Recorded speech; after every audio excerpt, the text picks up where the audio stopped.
Hello friend, जय श्री कृष्णा, राधे राधे। आप सभी का स्वागत है मेरी इस छोटी सी वीडियो में। जैसा कि आप सबको पता है कि महापर्व दीपावली यानी हिंदुओं का सबसे मेन त्यौहार यानी सबसे बहुत ही हर्षोल्लास वाला त्यौहार दीपावली आने वाला है। और उसके पहले जो एकादशी पड़ती है उसे रमा एकादशी कहा जाता है। तो आप सभी को रमा एकादशी की बहुत सारी शुभकामनाएं। तो इसकी पूजा हमें किस प्रकार से करनी है, किस तरह से की जाती है, तो आज के वीडियो के माध्यम से हम वही जानेंगे। पूजा विधि, संपूर्ण पूजा विधि तो पूरा जरूर देखिएगा ध्यान से, आप सभी को अच्छे से पता चलेगा। कार्तिक मास की कृष्ण पक्ष और शुक्ल पक्ष की एकादशी तिथि जो होती है वो बहुत ही महत्वपूर्ण होती है। मतलब 2 तिथियां पड़ती हैं, 2 बार एकादशी आती है एक महीने में, तो वो बहुत ही महत्वपूर्ण होती है। और ख़ास तौर पे विष्णु भगवान जी की पूजा के लिए बहुत ही पुण्य फलदायी होता है और बहुत ही उत्तम माना जाता है। जो भी व्यक्ति एकादशी का व्रत रखता है, कहते हैं उसे मोक्ष की प्राप्ति होती है। तो कोई भी पूजा हो, सबसे पहले गणपति जी की पूजा होती है। तो सबसे पहले हम लोगों ने किया, गणपति जी का स्नान आदि कराया उनका, फिर उन्हें चंदन इत्यादि अर्पित किया, फिर जनेऊ अर्पित किया, वस्त्र रूपी कलावा अर्पित किया, साथ में माता गौरा को भी जो है स्थापित किया। तो जो पर्टिकुलर मेरे मंदिर में पूजा जो है गौरी गणेश की होती है, मैं उन्हीं गौरी गणेश की पूजा हर जगह पे करती हूँ। मतलब कोई भी पूजा हो तो अलग से नहीं बनाते हैं। इस तरह से आपके पास अगर गणपति जी ना हो तो आप सुपारी रख कर आप गणपति जी की स्थापना कर सकते हैं।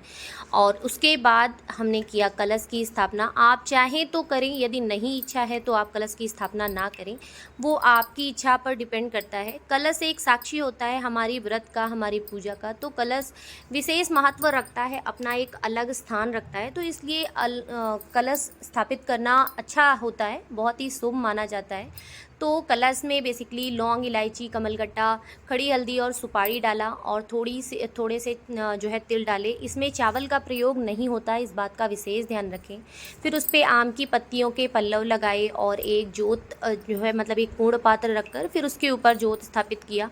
फिर कलश का पूजन करके उस पर वस्त्र रूपी कलावा इत्यादि अर्पित किया और दीपक पर आचमन किया। आचमन बहुत ही आवश्यक होता है। इसके बाद श्री हरि की पूजा, मतलब कि विष्णु भगवान जी की पूजा, साथ में माता गौरा की भी पूजा की जाती है, लक्ष्मी जी की पूजा की जाती है। तो इस बात का विशेष ध्यान रखें कि रमा एकादशी पर जो है माता लक्ष्मी की भी पूजा आवश्यक होती है, बहुत जो है अति आवश्यक होती है, कहने का तात्पर्य है। क्योंकि इसके बाद देखिए कुछ दिन बाद ही दीपावली आ रही है, तो जो है पहले से ही थोड़ी सी पूजा अर्चना की जाती है। और फिर उसके बाद भगवान जी को जनेऊ अर्पित किया। जनेऊ पीले रंग के अर्पित किए जाते हैं, मतलब विष्णु भगवान जी के किसी भी स्वरूप को पीले रंग के जनेऊ अर्पित किए जाते हैं, इस बात का ध्यान रखें।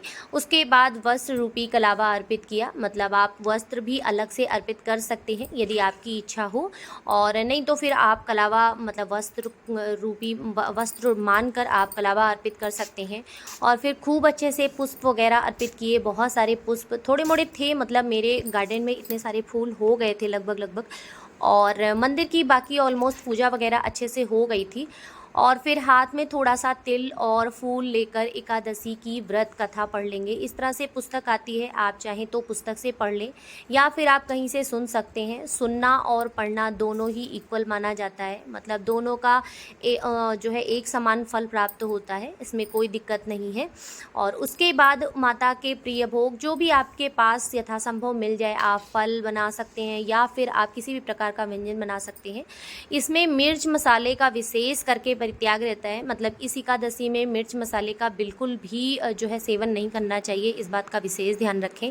इस एकादशी पर अर्थात रमा एकादशी पर मिर्ची का, मसाले का और मतलब जो स्पाइसी चीज़ें होती हैं उनका विशेष करके जो है अवॉइड किया जाता है, इस बात का ध्यान रखें।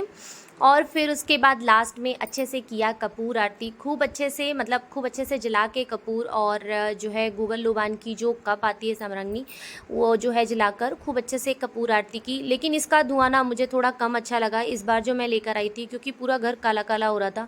तो मैं रिकमेंड नहीं करूँगी कि आप ये वाला लेकर आएँ। देख रहे हैं आप कितना अजीब सा मतलब जो है इसका धुआं था, बट भगवान जी के सामने जल जाने के बाद सभी चीज़ें प्रसाद रूप में हो जाती हैं, तो इसलिए गलत कहना ठीक नहीं है। सॉरी, मतलब इस तरह से नहीं कहना चाहिए, बट था इसलिए मैंने बोल दिया।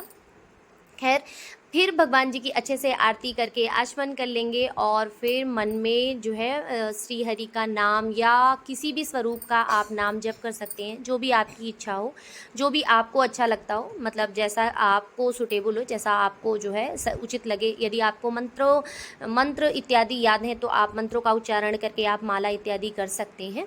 और तुलसी का भोग लगाना ना भूलें, लेकिन इस दिन तुलसी तोड़ने की गलती बिल्कुल ना करें, इस बात का ध्यान रखें। एकादशी को तुलसी नहीं तोड़ी जाती है। खैर, सो फ्रेंड्स, ये छोटा सा वीडियो आप सभी को कैसा लगा कमेंट करके ज़रूर बताइएगा, और अगर वीडियो अच्छा लगा हो तो लाइक कमेंट शेयर करना बिल्कुल ना भूलें। इसके अलावा अगर आपने हमारे चैनल को अभी तक सब्सक्राइब नहीं किया है तो चैनल को भी सब्सक्राइब कर लें, बेल आइकन भी दबा दें ताकि वीडियोज़ की नोटिफिकेशन आप सभी को मिलती रहे।